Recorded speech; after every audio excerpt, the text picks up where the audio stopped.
마태복음 13장 천국의 비유 가운데 세 가지를 살펴보고자 합니다. 천국은 이와 같다라는 말씀을 하셨는데 헬라어로 천국은 우라노스 바실레이아 이렇게 읽습니다. 언어적으로 하늘에 있는 왕국이다 이런 뜻이지만 마태는 유대인을 상대로 썼기 때문에 하나님이란 말을 억제하고 하늘이라는 표현을 통해서 썼습니다. 그래서 신학적으로는 하나님 나라를 우라노스 바실레이아 하늘나라로 그렇게 사용했기 때문에 이 땅에서 펼쳐지는 하나님 나라 즉 교회를 의미하는 비유다 이렇게 받을 수가 있습니다. 7가지 비유를 한 가지씩 보면 4가지 밭의 비유, 알곡과 가라지의 비유, 겨자씨가 나무 되는 비유, 가루를 전부 부풀게 한 누룩의 비유, 밭에 감추인 보화 비유, 좋은 진주를 구하는 장사 비유, 그리고 각종 물고기를 모으는 그물 비유, 그리고 끝나고 나서 새 것과 옛 것과 새 것을 가져오는 곳간에서 가져오는 집주인 비유, 이렇게 엄밀하게 8가지가 마태복음 13장에 기록되어 있습니다. 비유로 말씀하신 이유가 무엇일까? 예수님 왜 비유로 자꾸 말씀을 하시는가? 예수님께서 비유로 말씀하신 이유 중에 하나는 뭔가를 잘 가르치고 쉽게 하기 위해서이지만 그러나 주님에 대한 반대가 점점 더 강하게 나타나고 있는 그 13장의 이 시점을 우리가 유의해서 볼 필요가 있죠. 53절 이하의 말씀 보면 나사렛에서 배척을 받으시는 주님의 모습을 우리가 볼 수가 있습니다. 서서히 예수님은 좀 옥죄이는 그런 환경 속에 들어가 있으면서 예민한 상황을 어떻게든 피하시려고 했는데 그래서 비유를 주셨다 그런 말씀이죠. 어떤 사람에게는 굉장히 깨달음을 주는 것이지만 어떤 사람은 예수님 무슨 말을 하는지 잘 모르겠다 그렇게 하기 위해서 비유의 말씀을 주신 것입니다. 윤동주 시인의 시 가운데 이런 시가 있어요. 파란 녹이 낀 구리 거울 속에 내 얼굴이 남아있는 것은 어느 왕조의 유물이기에 이다지도 욕될까. 사연에 가서 밤이면 밤마다 나의 거울을 손바닥으로 발바닥으로 닦아보자. 그러면 어느 운석 밑으로 홀로 걸어가는 슬픈 사람의 뒷모양이 거울 속에 나타나온다. 20대 중반에 이런 시를 썼다는 것은 윤동주 시인이 천재라는 거죠. 근데 가만히 보면 자신의 초라함을 밝히면서도 식민지 피지배 현실의 아픔을 그리고 있지 않습니까? 스스로를 응시하면서도 시대와 역사 앞에 한 점 부끄러움 없이 살고자 했던 자신의 내면을 잘 드러내고 있는데 일제순사가 이 시를 빌미 삼아 옥에 넣을 수는 없는 것이죠. 뭔가 느낌은 주지만 공격의 빌미는 제공하지 않는 그런 지혜가 이 속에 담겨 있는 것처럼 비유도 진리를 원하는 사람에게는 빛을 가져다 주지만 한없이 어둠 속에 살고자 하는 사람들은 도저히 알아듣지 못하는 수수께끼 같은 이야기로 남게 되는 것이죠. 우리가 읽은 3가지 비유가 오늘 여러분에게 빛을 주는 진리가 되기를 소원합니다. 여러분 가운데 도통 모르겠다 그러면 빛의 자녀가 아닌 거죠. 그래서 이 비유가 좀 힘들게 하는 그런 말씀이 아니라 이 땅에서 펼쳐지는 하나님 나라는 이런 특징이 있고 이런 세계로구나 하고 무릎을 치고 결단에 이르는 그런 축복의 말씀이 되시기를 간절히 소원합니다. 첫째로 천국은 마치 밭에 감추인 보화와 같다 그랬습니다. 한 사람이 밭에서 보화를 발견했는데 새스랑에 뭐가 이렇게 걸리는 거예요. 근데 그 밭은 남의 밭이에요. 남의 밭에서 와서 일을 하는 거죠. 1시간에 7,000원 받고 일을 하는 거예요. 근데 덜거덕 걸리는데 뭐지 하고 보니까 상자가 있는 거예요. 뚜껑을 이렇게 열어보니까 거기에 보물이 있는 거예요. 주변을 보니까 상자가 여러 개가 있는 거예요. 얼마나 많은지 모르겠어요. 근데 옛날에는 전쟁을 나갈 때나 긴 여행을 떠날 때 은행이 없으니까 땅에다 묻었거든요. 나갔다 죽은 거예요. 풍화작용에 의해서 서서히 얕아지다가 이제 어느 농사 짓는 사람의 새스랑에 덜컥 걸린 거예요. 주변에 너무 많은 거예요. 얼마나 많은지 몰라요.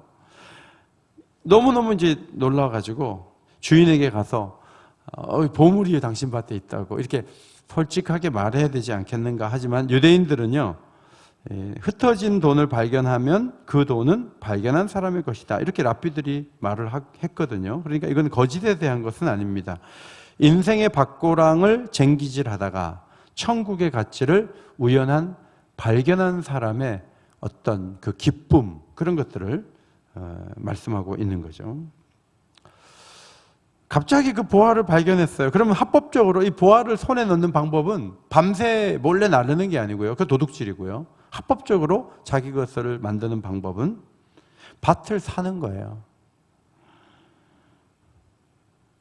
그러면 등기 이전을 해놓으면 이 밭의 보화는 서서히 자기가 꺼내도 되는 거죠.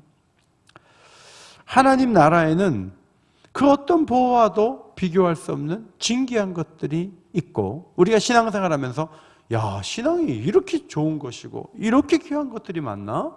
이런 느낌을 갖는 것은 이 보화의 측면을 우리가 봤다는 것이죠. 그 나라의 어떤 이 축복을 몇 가지만 골라서 갖겠다, 이거는 이제 금하는 것입니다. 밭을 사면서 보화가 내 것이 되는 방식으로 천국은 우리에게 주어진다는 것입니다. 골로새서 2장 3절, 예수 안에는 지혜와 지식의 모든 보화가 감추어져 있느니라. 신앙생활 하면서 예수님이 참 보화와 같은 분이시다, 보배로운 분이시다, 이분을 만난 것은 정말 인생의 가장 큰 사건이고 너무나 감사하다. 이제 이것이 신앙생활 하면서 우리가 느끼는 것이죠. 여러분, 땅에 있는 우리가 하늘의 하나님을 아버지라고 부른다는 것은 큰 축복이 아니겠습니까? 그리고 그 하나님이 아들을 세상에 보내서 십자가에 죽게 하심으로 우리를 구원해 주시는 이 사건도 굉장히 놀랍지 않습니까? 우리의 연약함을 아시고 율법을 행할 수 있는 힘이 없음을 아시고 성령을 우리에게 부어주셔서 말씀대로 사는 것이 지겹고 불가능한 것이 아니라 기쁨이고 기꺼이 할 수 있는 것으로 만들어주시는 이 오묘한 섭리도 놀랍지 않습니까? 예수 이름의 권세를 가지고 무엇이든지 기도하면 응답받는 기쁨이 성도들의 가슴 속에 흐르는 건 놀라운 축복이 아닙니까? 우리에게 주신 은사를 가지고 하나님을 찬양하고, 우리에게 주신 은사를 가지고 설교를 하고, 우리에게 주신 은사를 가지고 교회를 부요하게 하고 사람들에게 놀라운 것들을 나눌 수 있는 것, 놀라운 축복이 아닙니까? 우리의 지식과 경험이 아니라 하나님 주신 말씀을 가지고 자녀들을 양육하는데 그 자녀들이 말씀대로 자라가지고 하나님의 기쁨이 되는 모습을 보는 것은 성도들의 큰 축복이 아니겠습니까? 내비게이션보다 정확하고 분명한 하나님 말씀으로 우리의 인생길을 여시고 우리의 인생길을 인도하시는 하나님의 손길은 얼마나 놀라운 것입니까? 그냥 나와보니까 교회였는데 교회의 영광이 그렇게 아름답고 만물 위에 서 있는 이 교회의 영광을 바라보면서 신앙생활할 수 있는 축복도 얼마나 놀라운 은혜입니까? 염려와 걱정이 많은 이 시대에 모든 것을 주님께 맡기고 염려와 걱정을 이기고 항상 기뻐하며 범사에 감사하는 사람으로 살아가는 것도 얼마나 귀한 축복입니까? 이 모든 것이 오늘 주님 말씀하신 보화와 같은 것들이죠. 그러나 세상에도 사람들을 놀라게 할 만한 보화들이 있죠. 사진을 이렇게 보시면 비트코인의 그 시세를 보여주는 것인데, 초기에 이 가상화폐가 13달러에 불과했어요. 그러다가 2016년 12월에 100만 원 정도 했는데 작년 12월에 2,400만 원 했어요. 그러면 젊은이들이 여기다가 돈을 투자하지 않는 게 이상하지 않겠습니까? 그래서 엄청나게 투자했더니 700만 원까지 떨어졌다가 지금 회복된다, 이런 뉴스가 있어요. 이 롤러코스터 같이 요동치지만 이 가치가 갑자기 크게 올라가는 여기에 사람들이 매료되어서 인생을 걸고 많은 걸 걸었다가 폭락하면서 자살하는 사람도 생기게 되는데, 하나님 나라가 비트코인 같은 그런 종류의 보화는 아닌 것이죠. 긴 시간 예수를 믿고 따르다 보면 반드시 세상에 줄 수 없는 가치를 발견하게 되고 강력한 은혜 속에 들어가는 것을 우리는 경험하고 있습니다. 요동치는 가치가 아니라 아주 분명한, 누구도 취소시킬 수 없는, 폭락하지 않는 가장 소중하고 아름다운 이 영원한 것, 이것을 얻기 위해서 자기의 소유를 다 팔아 밭을 사려고 하는 헌신은 결코 어리석은 것이 아닌 것이죠. 아웃가족에게 가서 순교당했던 짐 엘리엇 선교사가 말한 고백, 영원한 것을 얻기 위해 영원하지 못한 것을 버리는 것은 결코 어리석은 일이 아니다. 어제도 김동구 선교사님을 만났는데 대화하면서 느끼는 건 그런 거예요. 25년 동안 지금 그 우간다 땅에 계신데 사람들이 참 너무 소통이 안 되는 거죠. 너무 멀리 계시니까. 근데 이분 중심에는 하나님 나라에 대한 생각이 있는 거예요. 뭔가 얻어서 남아서가 아니에요. 하나님이 원하는 것이 있다면 자기는 하겠다. 이제 그 중심이 마음속에 흐르는 거죠. 핵심은 뭐냐면 보화에 있다. 자, 밭이 좀 경사졌습니다. 경사졌다고 안 삽니까? 거름더미가 쌓여있고 쥐가 왔다 갔다 했습니다. 그게 무슨 문제예요? 작년에 비가 안 와서 소출이 적었다고요? 문제 없어요. 조금 더 돈을 더 쳐달라고요? 기꺼이 쳐줘요. 그 밭에 보화가 있는데. 교회 생활 하다 보면 지도자에게 실망했다 이러면서 이제 교회에 안 나오고, 자기 존경한 사람인데 주차장에서 싸우는 걸 봤다. 그래서 나는 교회를 안 다닌다.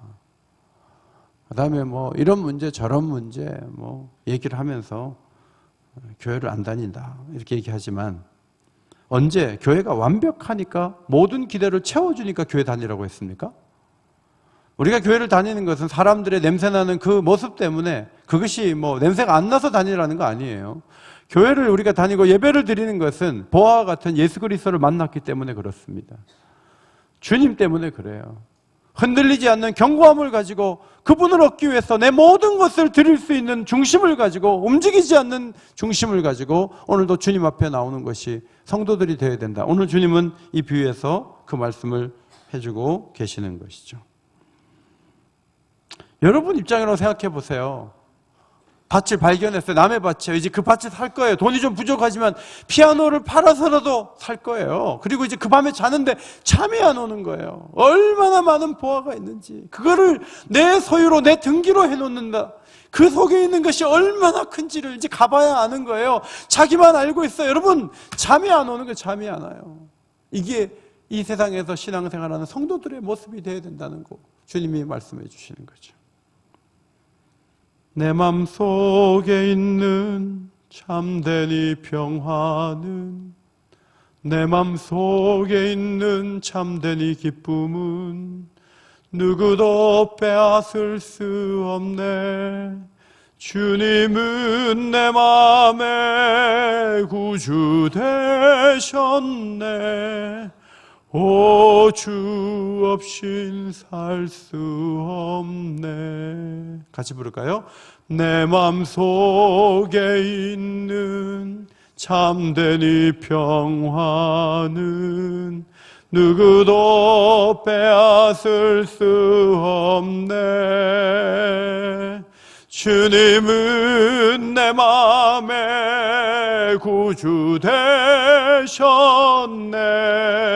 오, 주 없인 살 수 없네. 어제 그 금메달 따는 거 저 봤거든요. 봤는데 딱 키니까 그게 나오더라고요. 근데 2명 중에 1명은 금메달 땄는데요, 1명은 넘어지면서 프랑스 선수 얼굴을 이렇게 해가지고 다치고 막 메달도 못 따요.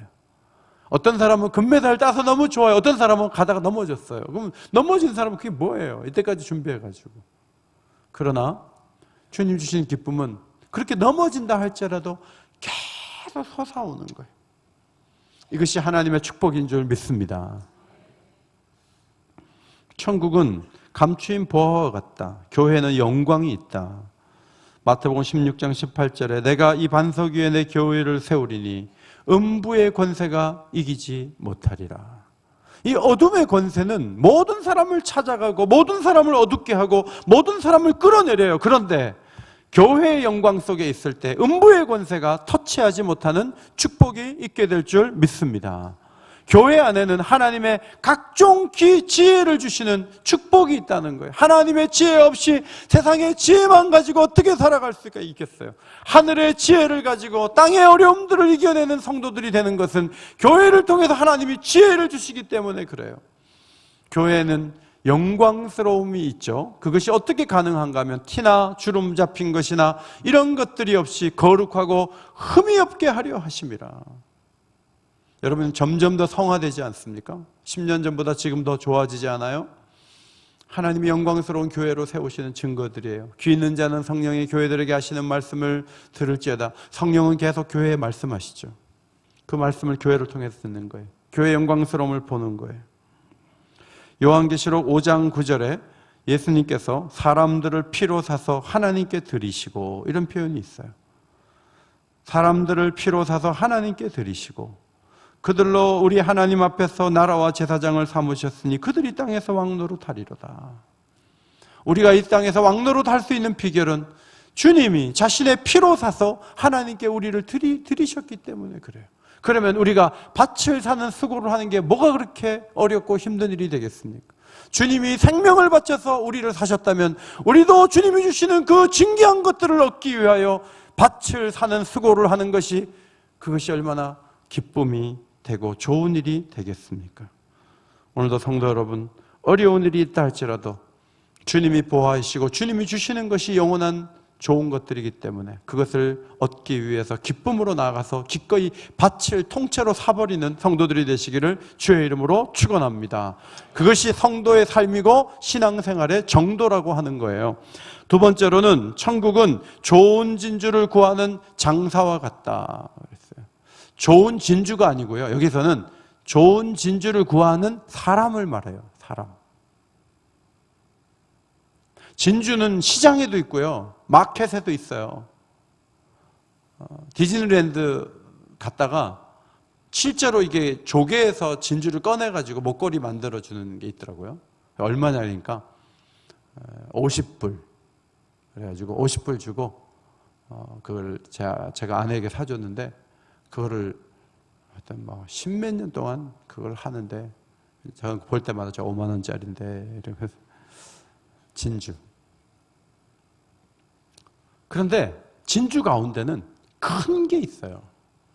그래서 아주 값진 진주를 사가지고 그거를 고가에 팔면 어마어마한 이득을 남기는 그런 일을 하는 장사가 있다는 거죠. 근데 어느 날 전에 한 번도 본 적이 없는 엄청난 큰 진주를 만나게 된 거예요. 그런데 자기가 그것을 사기에는 돈이 딸려요.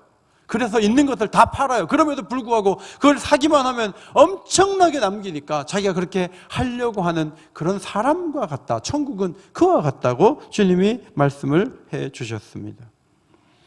여러분, 이 철학을 공부하고 또 이데올로기에 빠져서 어떤 사상을 접하면서 사람들이 부단히 책을 읽어내고 그 사상에 심취하고 누가 좋다, 어느 사상이 좋다 이렇게 사람들이 따라가지만 가장 훌륭한 것은, 가장 가치 있는 것은 예수 그리스도를 아는 지식이죠.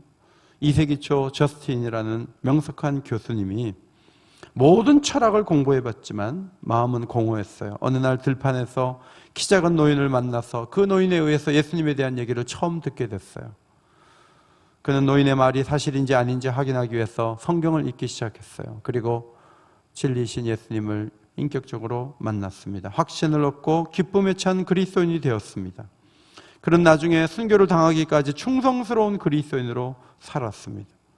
그는 오랜 추구함 끝에 극히 값진 진주를 만나게 되었던 것입니다. 빌그레암 목사님이 80세에 인디애나폴리스 RCA 돔에서 복음을 전했어요.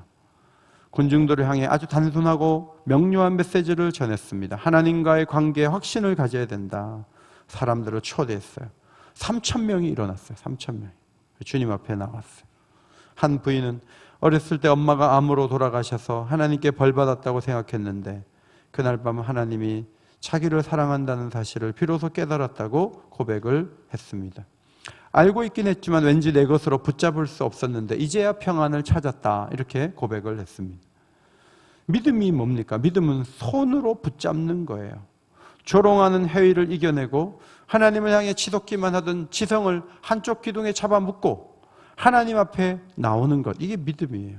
이 믿음이 뭐냐면 극히 값진 진주를 만난 기쁨을 드러내는 것이죠. 자기의 소유를 다 파는 심정으로 주를 섬기면서 순종한 자리로 나아가 기꺼이 대가를 지불하지만 그것에 대해서 아까워하지 않는 거예요.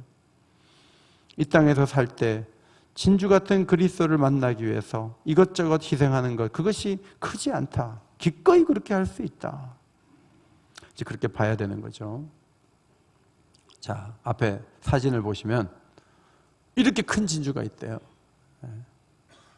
이 진주가 영국 런던의 경매장에서 25만 파운드, 약 4억 원에 매매가 됐어요.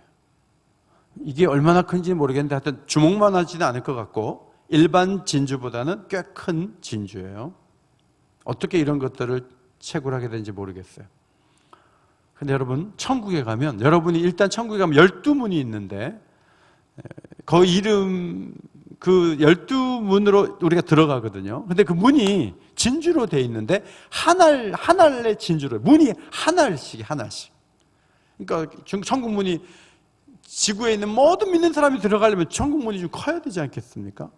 엄청나게 큰 문이 이게 하나의 진주로 돼 있다는 거예요. 들어가면은 들어갈 때만 화려한 게 아니고 그 안에는 진주문으로 들어갈 만큼 좋고 아름답고 풍성한 것들이 가득한데, 특별히 이 땅에 있는 아픔과 고통과 슬픔과 죽음이 없는 생명의 은혜가 넘치는 그런 공간 안에 우리가 들어가게 될 것이라고 요한계시록을 통해서 약속해 주셨습니다. 그것도 극히 값진 진주죠.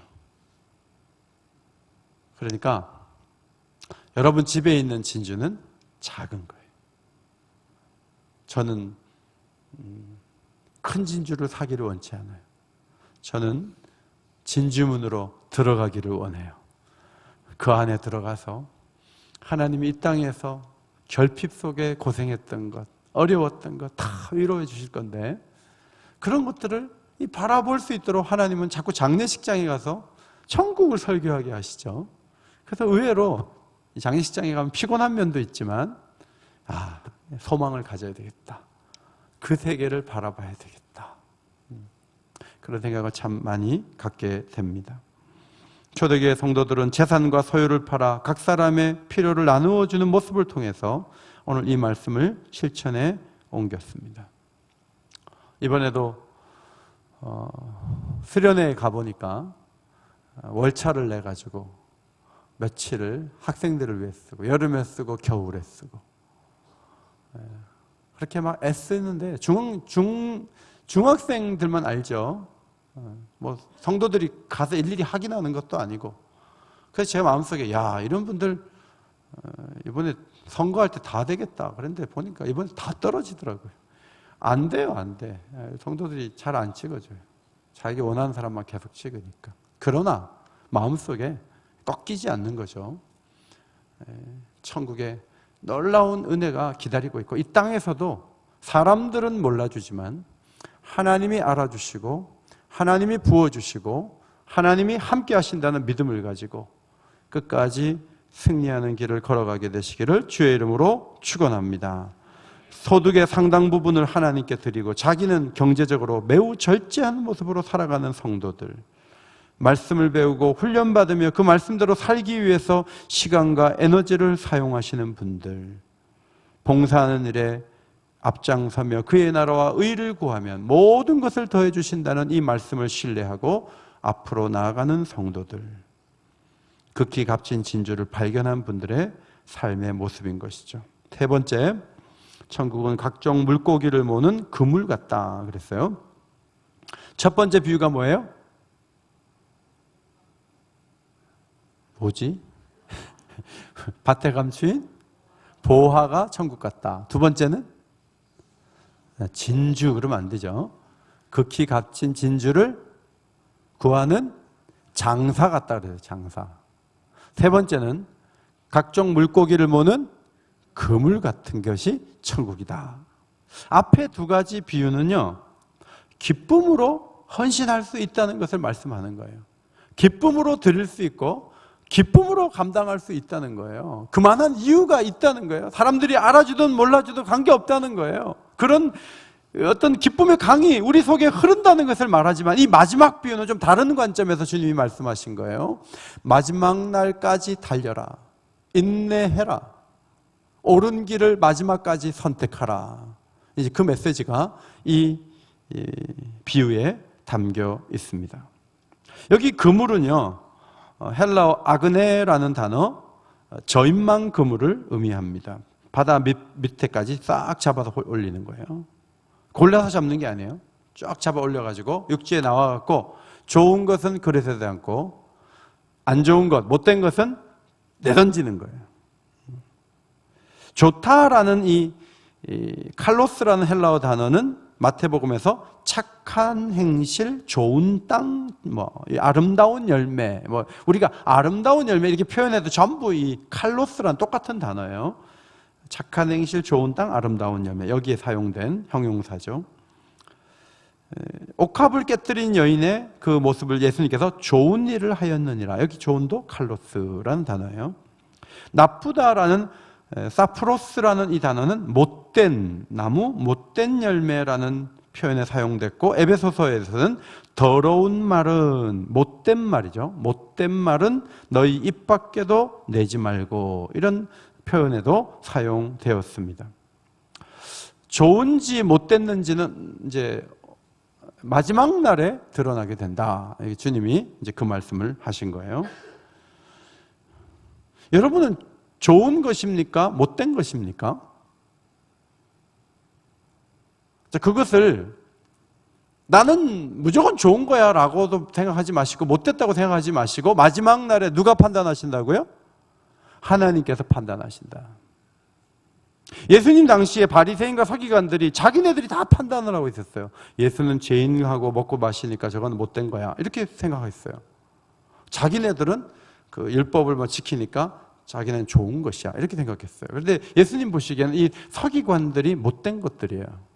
오늘날도 교회 안에서 이러쿵저러쿵 하면서 오만 판단을 다 하시는 분들의 공통점은 뭐냐면 자기 죄를 고백한 적을 본 적이 없어요. 제가 어떤 분이 와서 계속 남의 말을 하기를 제가 그랬어요. 어떻게 당신은 자신이 부족하다는 얘기를 한 번도 한 적이 없습니까? 어떻게 그렇게 남만 가지고 문제를 삼습니까? 제가 그런 얘기를 한 적이 있거든요.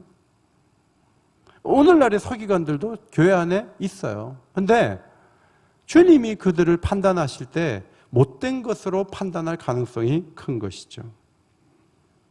여러분, 교회를 판단하고 교인들을 판단하면서 하나님께 속한 일을 우리가 하면 안 된다. 특별히 이 고린도 교회처럼 말 많은 교회에 사도 바울이 이 판단에 대한 표현을 굉장히 많이 사용했는데, 고린도전서 2장 15절, 신령한 자는 모든 것을 판단하나 자기는 아무에게도 판단을 받지 아니하느니라.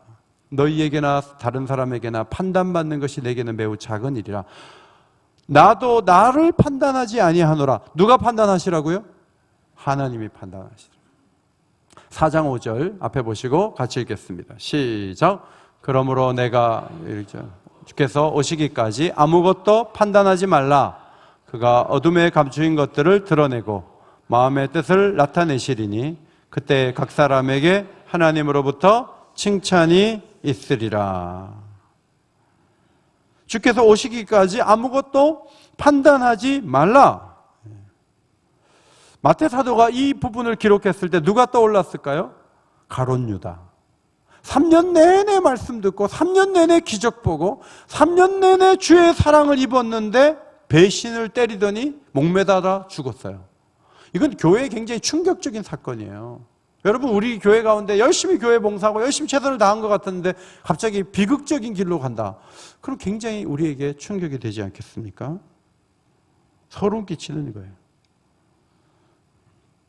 바울이 이런 글을 썼죠. 선줄로 생각하는 자는 넘어질까 조심하라.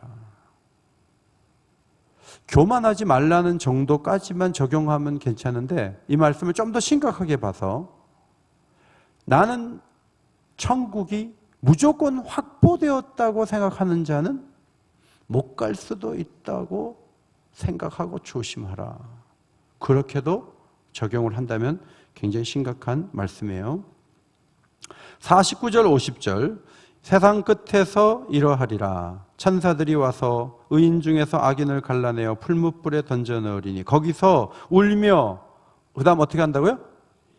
이를 갈려. 저는 옛날에 이게 뜨거워서 이 간다고 생각했어요. 근데 그게 아니고 42절도 똑같은 표현이에요. 풀무불에 던져 넣으리니 거기서 울며 이를 간다. 이게 무슨 뜻인가 하면 자기가 알곡인 줄 알았는데 마지막 때 추수 때에 가보니까 가라진 거예요. 자기가 좋은 것인 줄 알고 교회 다녔는데 마지막 때에 못된 것이라고 주님이 내던져 버리는 거예요. 그러니까 풀무불에 가서 어떻게 이런 일이 있을 수 있냐고 이를 가는 거예요. 누구든지 주의 이름을 부르면 구원을 받는다고 배웠는데 주여 주여 하는 자마다 천국에 들어갈 수 없다는 것이 자기에게 적용되는 것을 아는 자들마다 이를 갈지 않겠습니까? 이게 뭡니까 도대체? 내가 평생 얼마나 교회를 다녔는데 그런 일이 있을 수 있다는 거죠. 여러분, 하나님 나라에 들어갈 것입니까? 내버려지는 사람이 될 것입니까? 그것을 아는데 두 가지가 있어요. 하나는 믿음이에요. 자, 십자가가 믿어지면 천국 백성인 줄 믿습니다. 십자가가 믿어져요. 예수 부활이 믿어져요. 나도 구원받고 영생을 얻게 믿어져요. 내게 분명히 천국에 들어갈 수 있는 축복을 주신 거예요. 아멘? 두 번째 생각할 것은 이거예요. 하나님 말씀대로 사는 것이 기쁨인가? 나는 기꺼이 내 본능적이고 세상적인 것들을 내려놓으려고 하는 의지를 갖고 있는가? 나는 못된 짓을 일삼으면서 그럼에도 불구하고 난 천국 갈 거야. 그렇게 말하는 인간은 아닌가? 거기에서 나는 주님이 말씀하는 대로 살아가는 것이 맞다고 보고 나를 내려놓고 주의 뜻대로 사는 것을 기뻐하는 사람이기 때문에 나는 천국 갈 수 있어. 이 또 하나의 생각과 판단을 가지고 살라는 것이 이 그물의 비유의 초점이에요.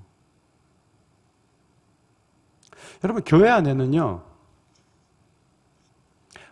예수를 믿는다고 하면서 말도 안 되는 선택을 하고 말도 안 되는 행동을 하는 분들이 계세요. 근데 그분들은 하나같이 자기가 다 천국에 간대요. 예수를 믿기 때문에. 근데 행동은요, 거꾸로 가고 있어요. 오늘 이 성경은 그렇게 간다면 너는 지옥에 떨어진다 라고 경고해 주고 있어요. 교회를 몇 년 다녔냐가 중요한 게 아니에요.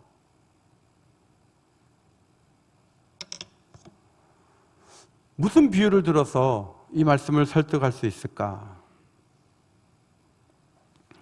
고민이 많이 됐어요. 마이클 그린의 글에 이런 말이 있어요. 마태복음에는 우리가 부단한 인내와 상관없이 즉각적으로 구원받을 수 있다고 암시하는 교리의 흔적은 하나도 없다. 예수를 믿었어요. 다시 믿었네요. 이제 천국입니다.